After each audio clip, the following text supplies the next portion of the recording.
E o que você está vendo aí por conta da queda do Bitcoin que teve aí, principalmente por conta das tarifas do Trump? O que você vê aí pro futuro do Bitcoin? Que ele subiu pra caramba, começo do ano passou dos $100 mil, $110 mil quase, e agora com essa queda muitas pessoas estão assustadas. Acredito que esse mês de abril ele seja o mais importante, só que, assim, essas tarifas foram anunciadas mais ou menos em fevereiro, então o mercado teoricamente tinha precificado as tarifas, né? Quando o Bitcoin tocou lá os $109 mil em janeiro.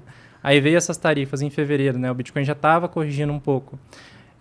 O mercado ele corrigiu um pouquinho mais quando foi anunciado, né? O Trump foi anunciando uma semana, ele anunciava uma tarifa, aí outra semana anunciava outra.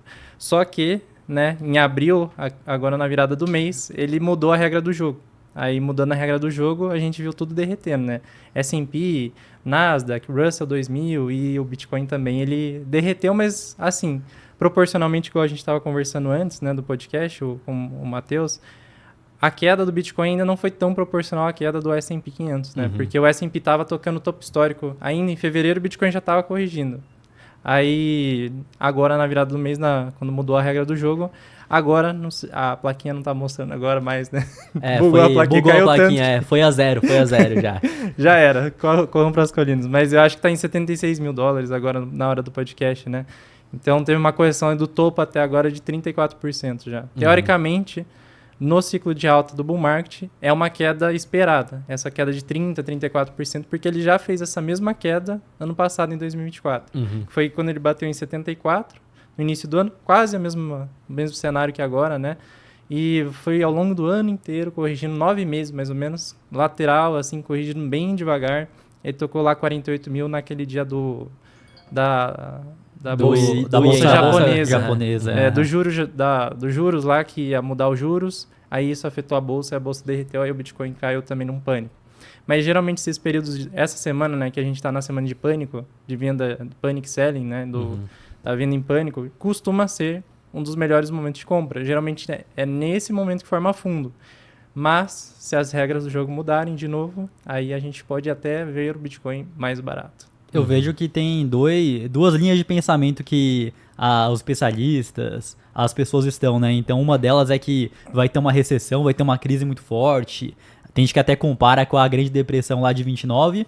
E outro pensamento que eu vejo que, pelo menos eu acredito que vai ser mais próximo dessa linha, é que a gente vai ter realmente tarifas, vai impactar a economia, porém o Banco Central americano vai ter que cortar juros, vai ter que voltar a injetar dinheiro na economia e historicamente quando tem mais dinheiro na economia no M2, consequentemente o Bitcoin acaba subindo. Você acaba enxergando o que lado mais nesse momento? Eu ainda estou do lado da tendência de alta, então eu estou olhando mais para a tendência e também para os dados que indicam recessão, né? Tem outros dados, não só o medo do mercado sobre uma recessão, mas tipo taxa de desemprego, como é que está a desaceleração da economia americana. Então a gente ainda não está em dados que gritam inflação, mas se a gente olhar nos indicadores sociais, assim, de métricas de medo ou ganância, o mercado já acha que vai ter recessão. É assim, quase certeza que vai ter recessão, o mercado acredita. Por isso que a gente tem esse desconto, né? Não só no Bitcoin, mas também na Bolsa Americana, muitas coisas do exterior. Não foi só a Bolsa que caiu, né, nessa semana, foi o mundo inteiro teve uma correção. Só que os Estados Unidos sofreu mais. Mas eu tô mais do lado ainda, acreditando que a gente vai ter o Bitcoin vai passar do topo histórico esse ano ainda. Não vou dar uma data exata, né? Porque senão o pessoal fica bravo depois. Aí envelhece mal, né? Envelhece mal. Exato. Mas, ó, se eu não me engano, no último podcast que a gente fez, tava em 30 mil e aí a gente deu um chute em $100 mil, não deu? Até o final de... Não lembro se era 2023 ou 2024 o chute. Acho que tinha dado, mas era 24, se eu não me engano. Era 24 e foi no final, na linha ali, no final do 24, bateu 100 mil. É verdade, né? Foi isso. O podcast foi em novembro de 23. Aí não faria sentido falar que ia bater 100 mil em 23 ainda, né? Exato. Aí foi no final de 24. É verdade. E bateu mesmo, bateu realmente. 100 mil no final do ano. Então, olha lá, a gente tem bola de cristal. Vamos ver então, qual que seria seu chute aí pro Bitcoin final desse ano? Olha, ainda acredito que esse ano ele pode bater $157 mil por unidade. Ainda tá... Vou falar que ainda tá até que conservador aí. Tá conservador, porque tem gente já falando em $220 mil, né? Eu lembro que da outra vez que a gente fez podcast, a gente falando já nos 150, 200 mil, quando a gente falou 100 mil. A gente, Aham. teoricamente, foi conservador também. É, e foi o que acabou batendo mesmo. É, né? foi um Então, pouquinho mais, eu acho, até. Foi, sei lá, 102, virou o ano no 102, acho. É, por aí. Foi. Acho que quando virou o ano, acho que tava nos 90 e poucos, talvez. Mas deu uma chegou quedinha, nesse deu uma 100, quedinha. Aham. Mas o que eu vejo é que se o ciclo de alta não acaba e vai se manter, acredito que 150 mil dólares ainda é conservador, com tudo que tem de positivo pro Bitcoin, que teve a questão das tarifas agora, o mercado tá incerto em relação a isso, recessão, mas ao mesmo tempo é aquilo. O Trump foi lá, demitiu o Gary Gensler da SEC, da né? SEC também, e eu vejo que tem diversos fatores positivos aí pro mundo cripto, então esse cisne negro que tá acontecendo agora, que tá causando pânico, mas com ele saindo, tendo uma previsibilidade maior e o ciclo de alta continuando, eu acho que tem até um potencial maior aí pro Bitcoin. E eu vejo que talvez o que defina o preço máximo vai ser quanto dinheiro vão injetar, né? Quanto mais Exato. dinheiro, mais ele pode subir. Exatamente. Sobre os juros lá que você tinha falado, né? Teoricamente, a gente teria um corte, 2 cortes esse ano de juros no mercado americano, né? Aí, corte de juros aumenta a liquidez, naturalmente. Então, com mais liquidez, tem mais dinheiro para entrar no Bitcoin ou até nas altcoins, se o Bitcoin voltar a subir, né? Por enquanto, ainda a gente só pensa em Bitcoin, não pensa tanto nas altcoins. Mas, se a gente tiver 2 cortes, a gente teria, sei lá, X valor do Bitcoin. Seria os 120 a 150. Mas, como a economia desacelerou, mudou a regra do jogo das tarifas, que pode afetar também a economia, desacelerar mais, aumentar a inflação, o mercado já precifica até 5 cortes. Ou seja, a gente já mais do que dobrou a quantidade de cortes de juros. Então, no curto sim. prazo, até pode... O Bitcoin até pode cair mais no curto prazo, porque está muito parecido o contexto atual com 2020 e também o que aconteceu na Bolsa lá em 87, porque a gente teve assim um flash crash também. Em 2, 3 dias a Bolsa caiu mais de 10%, a Bolsa, o S&P 500 no caso, né? Lá em 87, 2020 também, caiu até mais, né, em março mais ou menos, foi meio que no mesmo período, assim, de março, foi no início de março para abril, porque eu lembro que foi meio que no meu aniversário, assim, que caiu e teve aquele flash. Naquela época o Bitcoin tinha caído 50%, né? Caiu 50%. Acho que ele chegou até a cair 62%, assim, pegando do topo ali até o fundo da correção. Aí deu algumas semanas, aquela foi uma das melhores compras que quem tinha caixa fez, né? Porque naquela época que eu não tinha muito caixa. Eu ainda estava na faculdade, tinha um pouco de dinheiro investido, tinha até um mini caixa, só que, assim, nessa correção, sei lá, o Bitcoin tinha caído 20%, aí eu já comprei. Só que eu fui muito afobado, no caso, né? Eu gastei todo o meu caixa, eu tive que ver ele ainda cair mais 30% do topo, vendo aquele aporte desvalorizando, para depois ele ter uma recuperação um tempo depois. Mas foi triste, assim. Ficar vendo...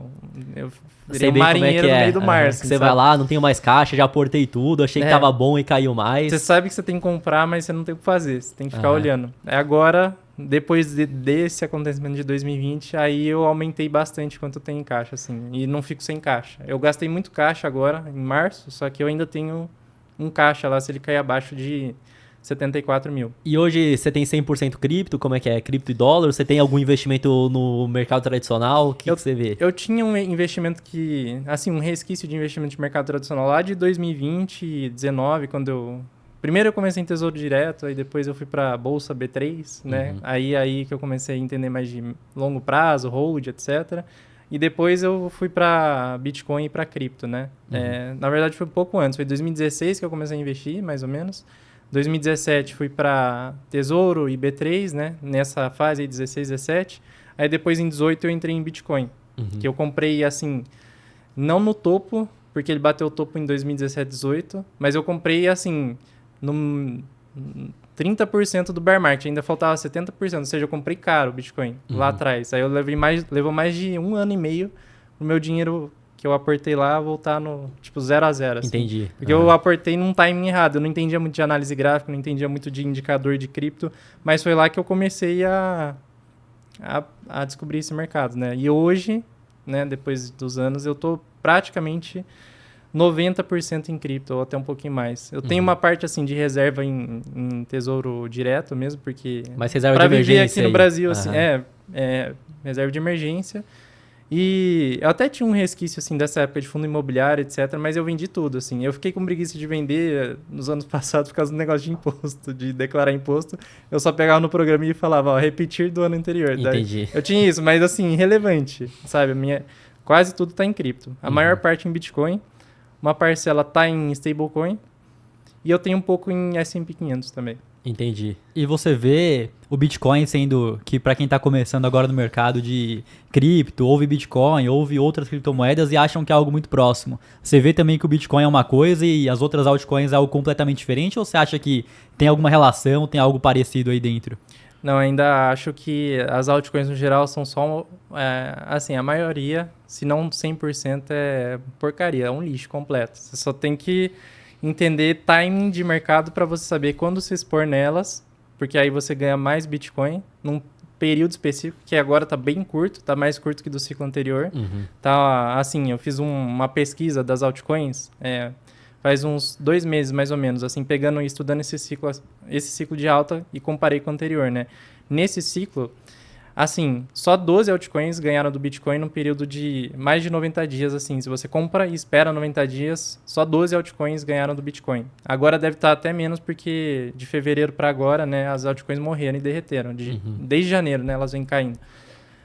Então, no geral, não vale a pena você se expor por muito tempo nesse ciclo em altcoins. Assim, até janeiro, mais ou menos, 22 dias, de 10 a 22 dias valia a pena em algumas e geralmente nas maiores. Depois que o Trump ganhou, que teve uma subida boa nas altcoins, depois corrigiu tudo. O mercado estava eufórico, né? Porque o Trump prometeu tudo e Exato, tanto que a entregou muita dominância coisa. deu uma queda na dominância e depois a dominância voltou a crescer de volta. Foi um período esse foi o único período que valeu a pena, né? Estar sim. exposto em altcoins. E quem comprou em 2023, naquela época que a gente estava no podcast, valeu a pena também. Algumas altcoins das maiores, por exemplo, Solana, naquele podcast também, ó como envelhece mal. Eu tinha falado que naquela época não valeria a pena comprar Solana, porque ela tinha vários problemas, né, de segurança, toda era hackeada, por isso que ela estava barata.